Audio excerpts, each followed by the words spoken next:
एक भारतीय पुरुष को पत्नी यूं अपनी मर्जी से छोड़कर चली जाए, बेहद अपमान व तौहीन की बात थी। मेरे अंदर बैठा भारतीय पति मन ही मन सोच रहा था, पत्नी पति के बिना कितने दिन अकेली रहेगी, आएगी तो यहीं लौटकर। कुछ दिन के पश्चात वह लौटी तो सही, परंतु मुझे एक और आघात पहुंचाने के लिए। आते ही उसने चहक कर बताया, मुझे अपना मन चाहा दूसरा व्यक्ति मिल गया है और यहाँ से अच्छी नौकरी भी। मैं जल्दी ही तलाक की कार्रवाई पूरी करना चाहती हूँ। मैं पुरुष का सारा अहम समेटे उसे आश्चर्य से देखता भर रह गया। मेरा सारा घमंड चूर चूर होकर बिखर गया। वह अपनी रही सही बिखरी चीजें समेट कर चलती बनी और मेरी जिंदगी एक बीहड़ सन्नाटा बनकर रह गई। लगा भरे पूरे संसार में मैं केवल अकेला हूँ। इसी एलिस के कारण अपनों से भी पराया हो गया और वह भी यूं छोड़ कर चल दी। अकेले में परिवार के लोगों की याद, उनकी कही बात मन को झकझोरने लगी। भारत से अमेरिका आने के लिए जिन दिनों में अपनी तैयारी में व्यस्त था, तो पिताजी, अम्मा व बड़े भाई के जुबान पर एक ही बात रहती, देखो बीरू, वहाँ जाकर किसी प्रेम के चक्कर में मत फंसना।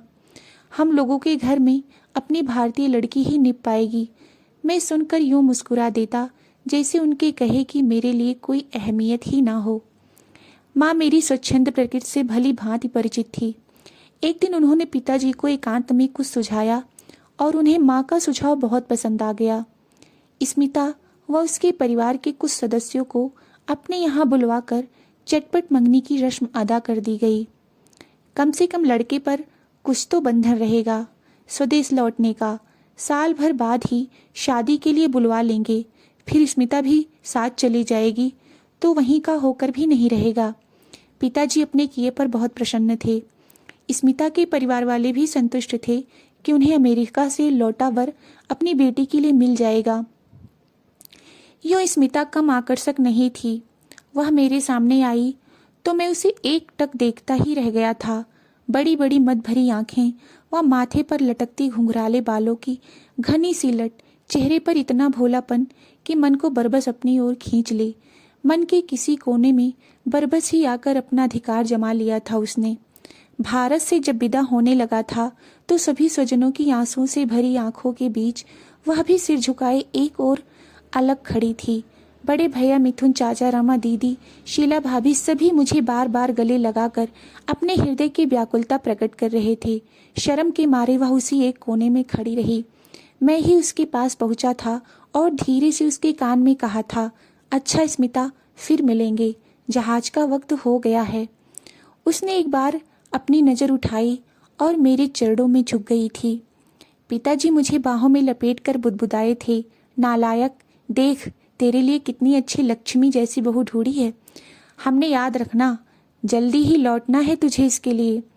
मैं उनकी भुजाओं के बंधन से मुक्ति पाकर जाने लगा तो आंखें पोंछते हुए वह बीच बीच में अटकती जबान से कहे जा रहे थे, तेरे शौक के कारण भेज रहा हूँ, वरना तो क्या इतनी दूर भेजता थोड़ी।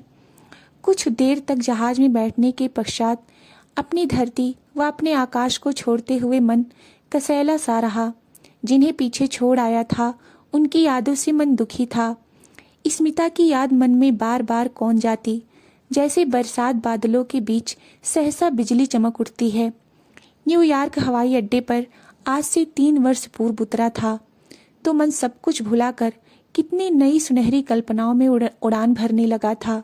जिस कल्पना लोक में पहुंचने की तड़प मेरे मन में होश संभालने से पहले ही समा गई थी, उसी धरती पर उतर कर लगा था, यही है मेरी कल्पनाओं की धरती, यथार्थ में कल्पनाओं से भी अधिक सुंदर। उपस्थित मित्रगणों ने गले में बाहें डालकर हवाई अड्डे पर मेरा स्वागत किया। प्रमोद से सामना होते ही मुझे लगा कि उसके चरणों में गिर पड़ूं। उसी ने मुझे अमेरिका बुलाने में अपना पूर्ण सहयोग दिया था। अपने दफ्तर में मेरे लिए काम की तलाश भी मेरे पहुंचने से पहले ही कर दी थी। चिकनी गुदगुदी कार शीशे जैसे सड़कों पर ऊंची ऊंची भवनों के बीच से होकर गुजरती जा रही थी और मैं हैरत से आंखें फाड़ फाड़ कर इधर उधर देखता रहा। प्रमोद ने मेरे लिए एक छोटे से निवास का प्रबंध भी पहले से ही करा दिया था। खाना भी उस रात उसने कहीं से मंगवा रखा था। मुझे अपने कमरे पर छोड़ने के पश्चात वह भी बहुत कम मिल पाया। कभी आमना सामना हो भी जाता तो दूर से ही हेलो कह देता। अपनी व्यस्तता भरी जिंदगी में से कुछ क्षण भी वह मेरे लिए चुरा लेने को विवश भी था शायद।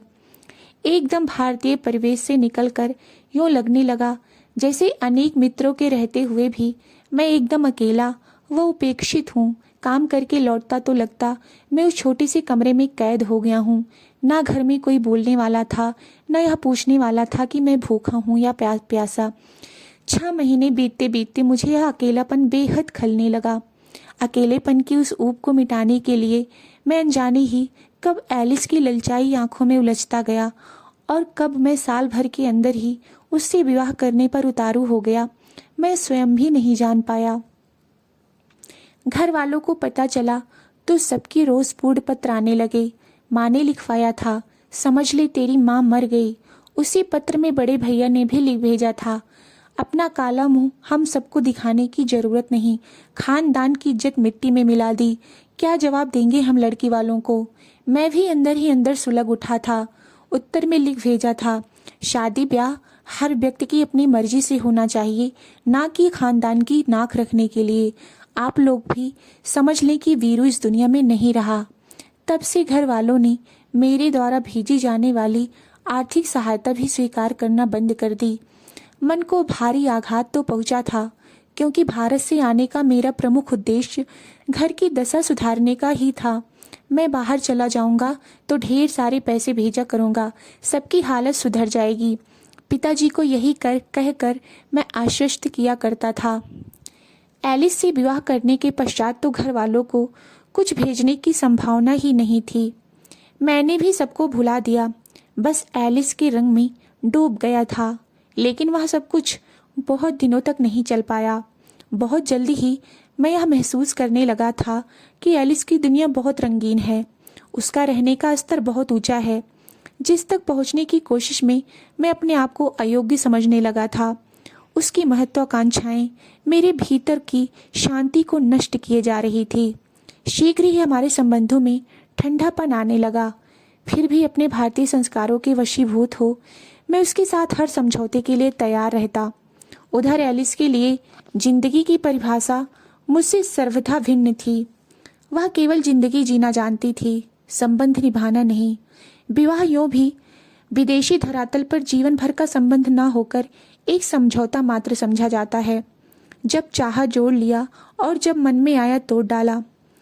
एलिस भी मुझे बार बार सुनाने लगी थी, जब संबंध में ही गर्माहट ना हो तो हमें अलग हो जाना चाहिए। अब साथ साथ रहना एक पाखंड है। तब भी मुझे विश्वास नहीं होता था कि वह अपने कहे को इतनी सहजता से कार्यान्वित कर दिखाएगी। उसके प्रति एक आक्रोश अंदर ही अंदर सुलगता और राख हो जाता था। दिन गुजरते गए। अब 6 महीने होने को है। उन दिनों के बारे में सोचता हूँ तो स्वयं पर ही आश्चर्य होता है। एलिस के साथ कैसे मैं इतनी असहाय दयनीय जिंदगी गुजारने लगा था। हर समय उसकी इच्छाओं को पूरा करने व उसके कार्यक्रमों को निपटाने में लगा रहा। कितना विवश होकर उसके इशारों पर नाचने लगा था मैं। मेरी पूरी दिनचर्या उसी के द्वारा नियोजित होती। कभी कुछ नकारना चाहता तो एलिस बड़ी शान से कहती, भूल जाओ कि तुम एक भारतीय हो, अब तुम अमेरिका में रह रहे हो, यहाँ सभी को इतना काम करना पड़ता है, नहीं तो हम इस खटारा गाड़ी की जगह शेवरलेट कैसे खरीदेंगे, अपना खुद का घर कैसे लेंगे। उसके द्वारा थोपी गई दिनचर्या पर मुझे कई बार बेहद गुस्सा आ जाता, परंतु साग में मुझे खुद ही जलना पड़ता। उसके आगे तो केवल मुस्कुराकर हाँ कह देनी पड़ती। सचमुच उसके साथ में उन्मुक्त भाव से खिलखिलाया तो कभी नहीं। हाँ, हंसता जरूर था, वह भी जब उसके सामने हंसने की जरूरत पड़ती थी। खुद की हंसी तो कभी नहीं हंसा था। उससे पीछा छूटा तो बेचैन होकर अपने देश लौटने के लिए छटपटाने लगा हूँ। क्या मेरी अपनी भी कोई धरती है, कोई आकाश है जिसे अपना कहकर ही स्वच्छंद विचरण कर सकूं? लगता है मेरा जीवन आधार में लपटा हुआ दिशाहीन विमान है, जिसके बिछड़ के लिए कोई आकाश नहीं है, नीचे उतरने को कोई धरती भी नहीं। स्वदेश में सब पराये हो चुके। धोती का पल्लू मुंह में ठूस कर माँ जमीन पर बैठकर सिसकने लगी थी। एक बच्चे की तरह अपने सीने से चिपटा ली थी मुझे यहाँ भेजते वक्त, लेकिन शायद अब नहीं वह मुझे ऐसे चिपटाएंगी। उन्होंने पत्र में लिखा था, समझ ले तेरी माँ मर गई। आंखों के आगे तैरने लगते थे वे शब्द। पिताजी, बड़े भैया, चाचा व भाभी सभी तो रुष्ट हैं, और स्मिता, उसकी तो शादी भी हो गई होगी। जब उसके घर वालों को पता चला होगा कि मैंने यहाँ एलिसा से विवाह कर लिया है तो उनका दिल मेरे प्रति कितनी नफरत से भर उठा होगा। चट से स्मिता के हाथ पीले कर दिए होंगे। मुझे यहीं इस विदेश में यूं निरुद्देश्य ही जीना होगा, जीते जी मरने के समान। एक दिन डाकिया दीदी की चिट्ठी दे गया। उसने लिखा था, एलिस के चले जाने से पूरे परिवार के लोग प्रसन्न हैं। अब तुम जल्दी लौट आओ। तुम्हें नहीं मालूम कि तुम्हारे बिना घर की दशा कैसे चल रही है। इन 3 वर्षों में ही अम्मा की आंखों की रोशनी जाती रही है। रो रो कर मोतियाबिंद उतर आया है। चाचा जी को हर समय पेट की शिकायत रहती है। पिताजी चलने फिरने के अयोग्य होते जा रहे हैं। धीरेन्द्र भैया असमय ही बूढ़े हो गए हैं। उनके दोनों लड़के पैसे के अभाव के कारण पढ़ना लिखना छोड़ बैठे हैं। यूँ समझ लो कि तुम्हारे बिना सबकी कमर टूट चुकी है। और तो और मरम्मत के अभाव में हमारा अच्छा खासा घर भी पुराना लगने लगा है। अब सोच लो कि तुम्हारा कर्तव्य क्या बनता है। दीदी के हाथ की लिखी पंक्तियों को देखते ही कितनी ही मधुर स्मृतियों में मन हिलोरे खाने लगा। कोई भी शरारत भरा काम होता तो मैं और दीदी इकट्ठे रहते। होली के अवसर पर राह चलती लोग भर घर की मुडेर से रंग भरे गुब्बारे फेंकना व रंग खेलती टोलियां पर ऊपर से रंग भरी बाल्टियां उड़ेल देना हम दोनों को बहुत प्रिय था। दिवाली आते तो पटाखे छोड़कर राह चलतों को थंग करते। दीदी के प्यार भरे पत्र व उनसे जुड़ी मधुर स्मृतियां मुझे भारत लौटने के लिए विवश करने लगी। मेरा मन लौटने की तैयारियां करने के लिए लालायित हो उठा था। तभी असमंजस ने फिर से मुझे घेर लिया। वहाँ यदि स्मिता से सामना हो गया तो मेरी क्या दशा होगी। शहर ही में तो रहती है। मैंने मन ही मन छटपटा कर फिर अपना इरादा ठप कर दिया। कुछ ही दिनों के पश्चात लेटर बॉक्स में नीले रंग का सुंदर सा लिफाफा पड़ा दिखाई दिया। एक कोने पर सुंदर अक्षरों से लिखा था, स्मिता। धड़कते दिल से पत्र खोला तो आंखों पर विश्वास नहीं हुआ। एक एक शब्द प्यार में पगा कर उसने लिखा था, जाते समय आपने मुझे वचन दिया था फिर से मिलने का। मिलन के उन्हीं क्षणों की प्रतीक्षा में दिन काट रही हूँ। वर्षों से उन्हीं क्षणों के लिए जी रही हूँ। देखती हूँ और कितनी प्रतीक्षा करवाओगे। आजीवन भी करवाओगे तो करती रहूँगी, क्योंकि हमारा तुम्हारा संबंध तो जन्म भर का है। नीचे लिखा था, केवल तुम्हारी स्मिता। कितना निश्चल प्रेम है, ना कोई शिकायत ना शिकवा। एक आह्वान है पत्र में, परंतु कितने निस्वार्थ भाव से। मुझे एकदम लगा मेरी भी कोई धरती है, कोई खुला आकाश है मेरे लिए भी। वहाँ सब अपने हैं। मैं उन्हीं अपनों के प्रति अपने कर्तव्य निभाऊंगा। माँ की आंखों का ऑपरेशन, पिताजी की कमजोरी का इलाज, उपचार, भैया व उनके बच्चों के खर्चों का वहन, यह सब मेरा फर्ज है। वर्षों बाद अपना फर्ज निभाऊंगा। अपनी धरती पर विचरूंगा, अपनों के बीच। और स्मिता, उसी के पत्र के आह्वान ने ही तो मुझे भारत लौटने की प्रेरणा दी है। वही मेरी सच्ची जीवन संगनी बनकर रहेगी।